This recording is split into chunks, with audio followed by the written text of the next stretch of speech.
제가 작가님을 인문여행 스토리텔러라고 소개를 했는데요. 어떤 일을 하시는 건가요? 이제 우리가 해외 여행을 가면은 그 나라의 역사, 문화, 또 사람 사는 이야기들이 있잖아요. 그래서 보고 듣고 내가 공부한 것들을 최대한 쉽게 써서 전달해 주는 것이 이제 인문여행 작가입니다. 특별히 우리나라 박물관에 관한 책을 쓰셨단 말이죠. 어떤 이유가 있을까요? 우리나라가 갖고 있는 세계 최초, 세계 최고, 세계 최다 엄청 많잖아요. 그 시원 문화가 우리나라에서 발생했다라는 어떤 개연성을 설명해 줄 수 있다라고 생각했기 때문에 우리나라 박물관에 담겨 있는 유물에 대한 이야기들을 전 세계에서 황금 왕관을 가장 많이 만든 나라가 또 우리나라라고요. 황금 왕관이다라고 한 12개가 존재하고 있는데 우리나라 10개가 있습니다. 무려. 이 금속 인쇄술도 고려와 연관이 있다고 책에서 밝혀주셨어요. 서양이라는 나라가 어떻게 보면은 뭐 별게 없었던 나라거든요. 구텐베르크 이후에 인쇄가 발달하면서 이 정보가 퍼지니까 이 정보라는 게 이제 여러 사람들한테 퍼지게 되면서 이게 일대 혁명이 온 거죠. 고려는 참 인쇄술이 발달했던 나라인데 우리나라는 하늘을 관측하는 데 있어서도 우수한 기술을 가지고 있었습니다. 우리나라 화폐 중에서 이 만원권에 들어간 천상열차 분야지도에 대해서 좀 말씀해 주실까요? 천상열차 분야지도, 이거 뭐 쉽게 얘기하면 하늘의 별자리 그림입니다. 하늘의 별자리 그림. 그런데 하늘의 별자리 그림이 있는데 하늘은 뭐 별이 여기도 있고 여기도 있고 저기도 있고 3차원이잖아요. 그런데 이거를 땅에 내리면서 그리는 건데 구획을 나눈 거죠. 12개 구획을 나눠서 거기에 맞춰서 그 땅의 구역에 맞춰서 이렇게 12개의 구획의 그 별자리들을 다 그린 그림이다. 이게 천상열차 분야지도입니다. 이 천상열차 분야지도가 나오게 된 어떤 계기가 있습니다. 원래 그 고구려 이 석각천문도라고 그러거든요. 그러니까 돌에 새긴 천문도, 별자리를 새기기 때문에 석각천문도 이렇게 이야기하는데 그거를 가져오다가 뭐 어디 대동강인가 어딘가 빠져서 잃어버렸대요. 그러니까 이제 별자리가 있어야지 그 조선을 개국했는데 통치 수단으로서 중요한 역할을 하는데 없는 거죠. 그래서 그 고민을 하다가 보니까 이제 태조 이성계한테 그 고구려 천문도 탁본을 갖다 바친 사람이 있었어요. 그러니까 이거를 바탕으로 해서 이제 고려의 충신이었던 유방택이라고 하는 그당 당대 최고의 그 천문학자거든요. 이분을 거의 강제 소환을 해서 그리게 해요. 그러다 보니까 이 가운데 부분은 조선의 한양의 별자리 모습을 그대로 관측했는데 그 밖에 거는 고구려 그 위도상에서 고구려 수도였던 그 평양에서 관측했던 그 별자리예요. 그러니까 이제 우리가 알고 있는 조선의 천상열차 분야지도는 그 두 지역의 별자리가 같이 있는 것이죠. 아마 이제 유방택 그분이 이제 만들다 말았던 것 같은 느낌이 들어요. 이상하게 나는 이제 불사이군이다 해서 나는 뭐 조선의 왕을 모시지 않는다 이렇게 해서 만들고 나서도 이제 뭐 이렇게 공을 사서 뭐 벼슬을 준다 그래도 이제 시골로 내려가 버렸거든요. 근데 이제 중국에서 이제 태클을 걸고 나온 거죠. 우리 순수천문다가 훨씬 오래됐는데 우리 것보다 오래되지 않은 그 조선의 천상열차 분야지도는 우리 거를 뺏기지 않았냐 했는데 완전히 틀리죠. 완전히 틀려요. 그러니까 그 우리 별자리는 옛날부터 대대로 고인돌 만들 때부터 별자리 밝으면은요 구멍을 크게, 흐리면은요 작게 했어요. 순호천문도는 없어요. 그냥 똑같아요. 띠띠띠띠 점만 찍었거든요. 우리는 그런 디테일함이 너무 많이 살아있고 또 관측하는 방법도 틀려요. 12궁도 그러니까 그 서양의 천문도 이런 방법들도 이제 도용을 했고 또 순호천문도에 없는 것들도 여러 개 있죠. 뭐 쫌생의 별이라든가 여러 별자리들이 있어가지고 점점 더 태클을 걸수록 더 깊은 내용들을 이렇게 중국한테 제시를 하니까 중국에서 이제 더 이상 자기네가 오래된 별자리 지도를 갖고 있다 이렇게 얘기하는 거죠. 그래서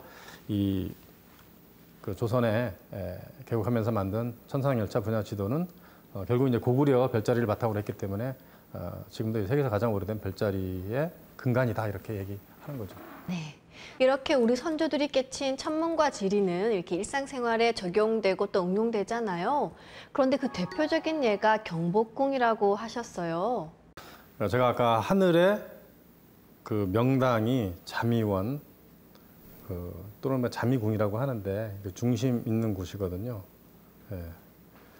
그리고 이제 하늘에 백성이 있고 뭐 하늘에 자미궁을 보자 하는 옥황상제인을 보자 하는 신하들이 있는 곳이 있고, 그러니까 자미원, 천시원, 태미원 해서 우리가 3원 28수가 동양 천문학의 이런 기본이거든요. 3원, 자미원, 천시원, 태미원, 28수 별자리 감싸는 별자리가 있는데, 이 별자리의 그 28개가 동서남북 각각 7개로 나눠지면서 신비한 동물로 변합니다. 청룡백호 주작현무, 우리가 흔히 얘기하는 그 사신으로 변해요. 근데 하늘에 명당이 있고 명당을 지키는 4개의 신성한 동물이 있으면 그거를 이제 사람들이 땅에 구현하려고 노력을 했을 텐데, 그 대표적인 게 경복궁이라는 거죠. 땅의 자미원이에요. 땅의 명당. 그러다 보니까 그 모습 그대로 28수의 청룡백호 주작현무가 그림으로도 나타나지만 산으로 나타나죠. 산으로. 그래서 우리가 흔히 얘기하는 좌청룡 우백호 뭐 이렇게 하잖아요. 그 남주작 북현무 하면서. 그래서 쉽게 설명하면 동청룡이죠. 좌쪽은 북쪽에서 바라보니까 동청룡, 서백호, 남주작, 북현무에서 산들이 있는데, 그 산들이 뭐 첩첩이 있으면 더 좋은 거죠. 그래서 이 서울 한양도성을 만들 때는 이 여러 그 사신들을 뒀어요. 여러 사신들을. 우선 이제 산들이 있고요. 그 다음에 4개의 문이 있어요. 한양도성을 들어오는 4개의 문, 동서남북 4개 있는데 거기에도 청룡백호 주작현무를 놨고요. 그러니까 경복궁인데 경복궁에도 4개의 문이 있어요. 청룡백호 주작현무를 두고요. 이게 다 이제 그 명당을 이제 감싸는 거죠. 그리고 그 가운데는 또 가장 중요한 자미원, 자미궁 중에서 지상의 자미원, 자미궁 중에서 가장 중요한 근정전이 있는데, 근정전은 그 하늘의 별자리 그 모습 그대로 딱 투영한 거예요. 딱 투영한 거. 거기 보면 이제 청룡백호 주작현무도 있지만 12지신상도 있고요. 근데 하늘에서 파견 나온 동물들이죠. 이것들이 있고요. 그리고 이게 자색이잖아요.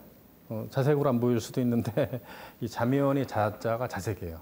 그래서 자미원의 색을 구현을 해서 경복궁의 색은 다 자색이죠. 천자의 색. 그 지금도요, 어떤 집안에서 뭐 고관대작의 집안에서 불과 몇십 년 전만 해도 자색은 그 집안의 그 주인만 입었고 하녀들, 그 밑에 있는 사람들, 밖에 있는 사람들은 못 입었대요.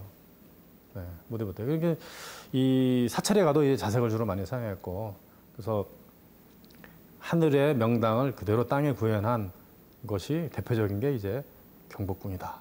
그래서 이제 은하수 대신에 그 경복궁 앞에는 은하수 흐르는 명당수가 없으니까 일부러 물길을 만들었어요. 이거를 그 금천이라 그러는데, 거기는 함부로 못 넘어간다. 그만큼 해서 금천이라 그러는데, 그걸 이제 일부러 만든 그 풍수를 일부러 만들었다 그래서 비보 풍수예요. 그러니까 풍수에서 부족한 부분을 이렇게 보충을 했다 해서 비보 풍수 하는데, 어쨌든 그 경복궁을 자세히 들여다보면은요, 정말 많은 것들이 담겨 있습니다.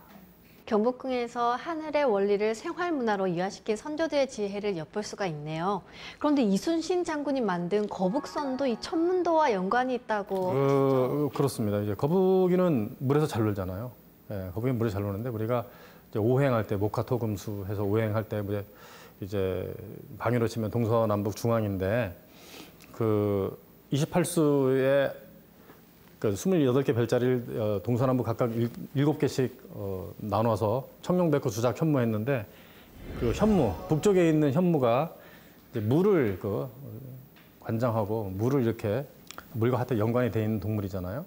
그래서 우리가 그 오행에서 좀 어려운 얘기가 될 수 있는데, 이제 오행에서 오행 상생 도를 볼 때 그 수생목이잖아요.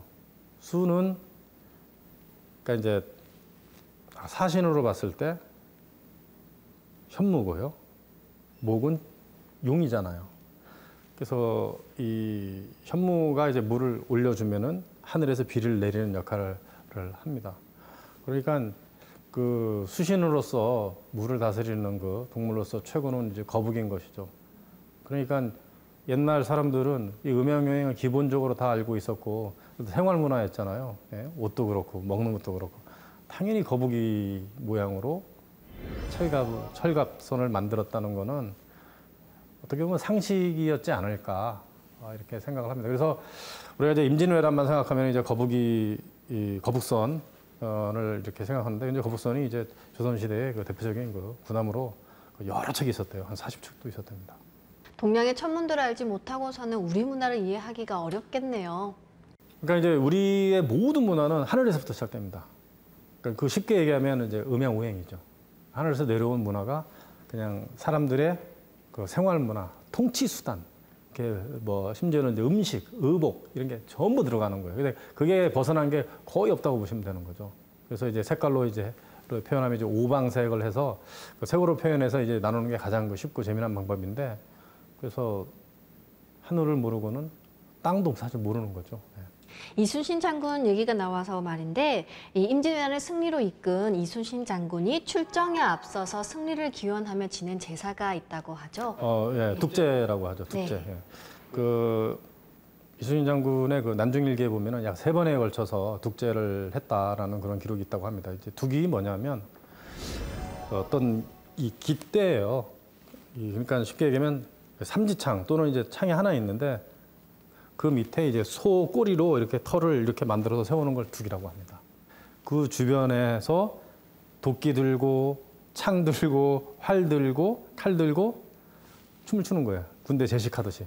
이게 이제 tuk제인데 그 일종의 제사거든요. 근데 제사인데 뭐 제사상을 차려서 한다기보다도 마치 이렇게 춤추듯이 군인들이 이렇게 어떤 전쟁놀이 하듯이 전쟁 그 훈련하듯이 하는 그 의례가 이제 tuk제인데, 그 국가 제례 중에 작은 제례예요. 근데 큰 제례가 또 우리가 또 생각나는 게 있잖아요. 종묘제례학 같은 게 있는데 조선시대 왕과 왕비의 그 위패를 모셔서 하는 종묘제례학, 큰 제사죠. 엄청나게 큰 제사인데, 근데 이게 tuk이 뭘 상징하냐면요. 이 서울에 있는 뚝섬에 가면은 이게 쉽게 알 수 있습니다. 뚝섬. 원래 뚝섬이라고 하기도 하고요. 독섬이라고 하다 했어요. 그래서 독도 이렇게 불렀는데 실제로 가보면 섬이 아니에요. 우리 집이랑 가까워서 제가 자주 가는데 섬이 아닙니다. 조선시대에 큰 비가 오면 중랑천이 넘쳐요. 그러면은 일시적으로 물길이 생겼답니다. 그래서 섬이라고 했는데 거기에 그 전설적인 군신인 치우천왕을 모시는 사당이 있었다고 합니다. 치우천왕. 그 치우천왕이 어떤 분이냐면 배달국 14대 자오제 환웅천왕이라는 분인데, 이분이 이제 중국의 그 또 전설적인 황제 헌원하고 탕록이라는, 지금 이제 만리장성 북쪽인데 거기서 10년 동안 한 72번 전쟁을 하거든요. 근데 한 번도 안 졌잖아요. 그 마지막에 뭐 이렇게 중국 측에서는 뭐 자기네가 죽였다 뭐 이렇게 주장하기도 하는데, 이분이 얼마나 대단했냐면 진시황도 동쪽으로 순행을 하다가 태산에 이르러서 치우천왕한테 제사를 지내고요. 그 뒤에 그 한나라를 세운 유방도 치우천왕한테 극진히 제사를 지내서 전쟁에서 이겼다라고 하는 이런 이야기가 있습니다. 아주 대단한 인물이죠.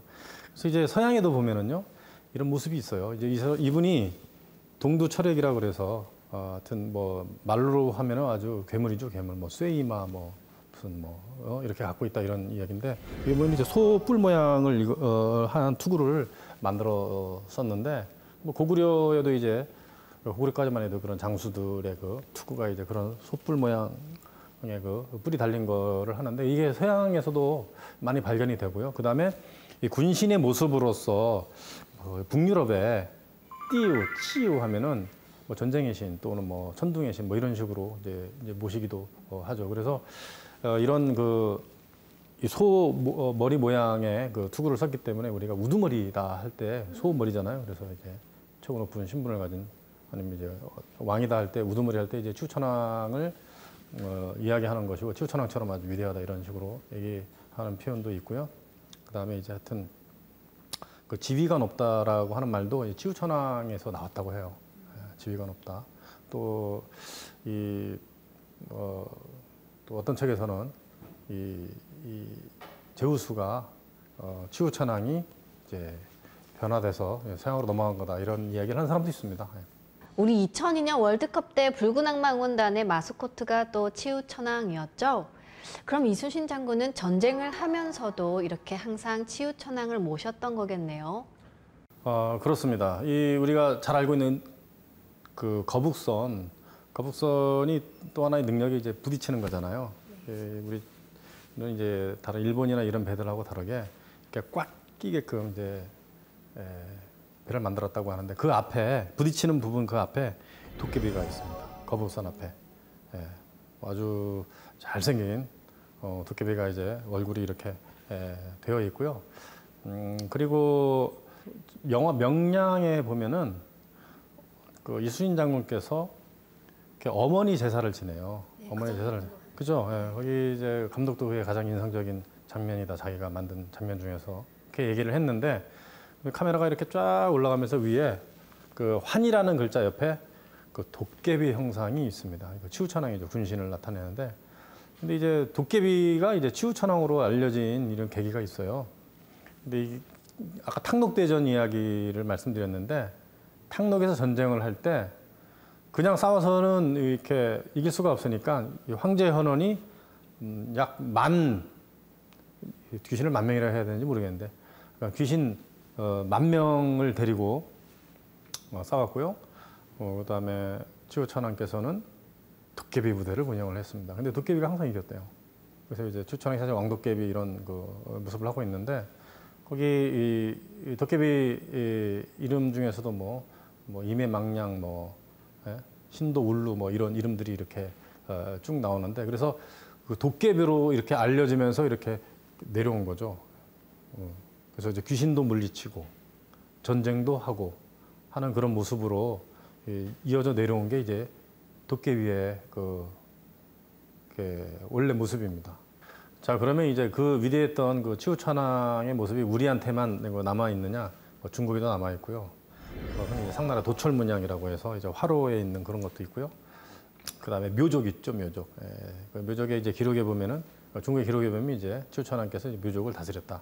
그래서 매년 10월에 그분들이 이제 최고의 축제에 치우천왕의 그 모습을 그 뿔을 형상화한 그 은으로 되어 있는 이런 거를 이제 달고 여자들이 나와서 하기도 하고 또 외국에도 엄청나게 이제 많이 나가 있어요. 그 전쟁의 신으로서도 나가 있고요. 또 기타 더 엄청난 그 힘을 가진 분이기 때문에 그 엄청난 상징으로서 가 있어요. 이게 인도, 캄보디아, 태국, 네팔 이런 데 가면은요 다른 이름으로 넘어가 있습니다. 사실은 도깨비가 어떤 해탈을 하게 만든다, 도통을 준다라고 이렇게 알려지기도 했습니다. 이거는 불가에서는 그래서 이 대웅전이라든가 대웅부전 가면은 도깨비 형상이 엄청나게 많거든요. 내부가 바뀌고 그리고 예전에 이제 그 개고기를 올려서 제를 지내듯이 불공을 막 했어요. 스님들이 이제 도통을 내려주십시오 했다라고 이렇게 알려져 있는데, 근데 인도나 여기에는요 더 적나라하게 이런 모습을 하고 있어요. 우리가 이제 도교를 만든 이제 도교의 그 시조 그 노자께서 이제 해탈을 하고 또 이제 소를 타고 자기가 기르던 이제 뭐 손지 아니면 이제 물소를 타고 뭐 전국 방방곡곡을 다녔다고 하잖아요. 그래서 노자의 그 소를 타고 간 모습은 이제 해탈을 한, 그러니까 도통한 사람의 그 이제 모습으로 이렇게 이제 형상화된 거죠. 정형화된 거죠. 그래서 인도에 가보면은요, 그 밀교뿐만 아니고 힌두교에서 이 도깨비 형상이 엄청나게 많습니다. 그러니까 이제 소를 타고 어떤 해탈을 한 사람의 모습 밑에서도 도깨비가 있고요. 어떤 데 위에도 도깨비가 있어요. 또 코끼리를 타고 가는 사람 위에 뭐 도깨비가 나타나고 하는데, 이게 우리나라에서 볼 수 있는 도깨비 모습하고 완전히 같습니다. 이 입에서는 어떤 기운이 막 내려오는 것 같은데, 전쟁기념박물관에 가면은 그 조선시대의 어떤 그 방패 같은 경우에도 도깨비들이 되게 많아요. 뭐 신라 기와에도 많고 되게 많고 한데, 경복궁이든 창덕궁이든 뭐 서울의 사대문 이런 데도 이렇게 도깨비들이 굉장히 그 많은데, 그 도깨비는요 정말 대단합니다. 보시면 깜짝 놀라요. 막 뱀을 물고 있는 형상도 하고 있게 하는데, 근데 뱀을 왜 물고 있는지 그거는 사실 잘 모르겠어요. 그래서 저는 가끔 이런 생각하거든요. 아니 그 탕록도전에서 그 황제 헌원이 뱀띠였나? 뭐 그런 생각도 하고, 그리고 이제 이 해탈을 하는 사람들 이렇게 수행을 많이 하면 여기서부터 이제 뱀이 올라온다고 하잖아요. 뱀이 올라오는 것 같다, 기운이 올라올 때. 그래서 뱀을 잡고 있나? 뭐 이런 엉뚱한 생각도 해보기도 하는데, 그런데 이런 게 여기만 있는 게 아니고요. 어디까지 가겠냐면 서양에는요, 이 군신의 모습으로서의 도깨비, 그리고 이제 그 해탈을 주는 도통신으로서의 도깨비가 나가 있습니다. 그 유럽에 있는 그 큰 박물관들, 특히 무기박물관 같은데 이런데 유럽을 그 아울렀던 특히 합스부르크, 오스트리아 무기박물관에 가면은 방패, 칼에 도깨비들이 있는데 우리 도깨비랑 똑같아요. 그러니까 방패에 그 있는 그 모습이 그 군신으로서, 그러니까 황제의 방패인데 뭐 엄청나게 화려하거든요. 여기에 도깨비가 딱 있어요. 칼에도 있고요. 그리고 이제 서양의 그 기독교 문화에 퍼져 있는 도깨비가 있는데 이거를 이제 그린맨 이렇게 얘기하죠. 그린맨. 뭐 잭인더 그린 이렇게 얘기하기도 하는데 아까 이제 인도 쪽에서는 이 키르티 무카 이렇게 합니다. 뭐 인터넷에 쳐보시면 뭐 엄청나게 나오죠. 쫙 해서 KIRTIM 키르티 MU KHA 키르티 무카예요. 그러면 뭐 진짜 도깨비 모습이 우리보다 더 적나라한 모습으로 아주 화려하게 나오는데 서양에서는 그린맨이에요. 그린맨. 그러니까 성당 내부에 이 아주 흉측한 모습의 그런 그 인물이 이제 입에 담쟁이 덩굴이 나오는 모습을 하는데 이게 어떤 의미로 이 사람들은 얘기하냐면은 불사의 존재다 이렇게 얘기해요. 불사의 존재. 사실은 이제 육도 그 윤회도라고 하는데 보면 이제 그거를 이제 관장하는 그 어떤 인물이 이제 도깨비 모습이거든요. 삶과 죽음을 모든 걸 관장하는 그 불사의 신, 도깨비를 상징하는데 서양도 마찬가지 그런 모습으로 이제 갖다 놨는데 그 피터팬 아시죠? 피터팬. 네. 절대 늙어 죽지 않잖아요. 피터팬 이야기도 나오고요.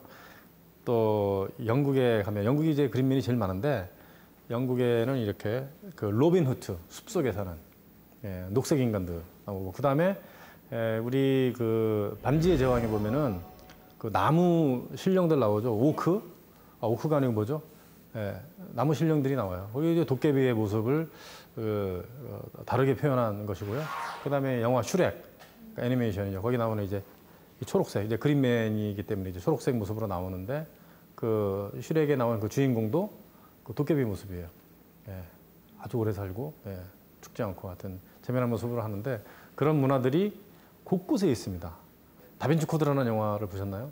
거기 보면은 이제 스코틀랜드에 로슬린이라는 예배당이 있어요. 로슬린 예배당. 아주 간단하게 만든 그 건물인데 그 만든 사람이 굉장한 사람이었다고 해요. 뭐 건축뿐만 아니고 정신 세계에 대단한 사람인데 이 사람이 그 안에 그 서양의 도깨비 그린맨을 갖다 놨는데 무려 130개. 조그마한 건물인데 여기서부터 저까지밖에 안 되거든요. 길이가. 그 130개의 그 그린맨 형상을 하고 있는데 이런 게 전 유럽에 있습니다. 전 유럽에.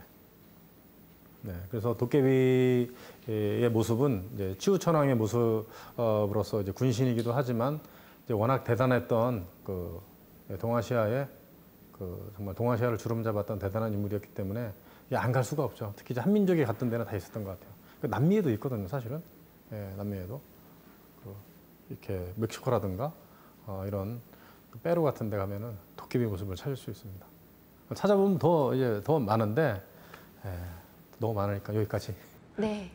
지금까지 오동석 인문여행 스토리텔러를 자리에 모시고 나는 박물관 간다에 대해서 말씀 나눴는데요. 우리 문화에 대해서 미처 몰랐던 내용들을 많이 알게 됐습니다. 다음 시간에도 이어서 우리 문화유산의 숨겨진 이야기에 대해 들어보도록 하겠습니다. 감사합니다.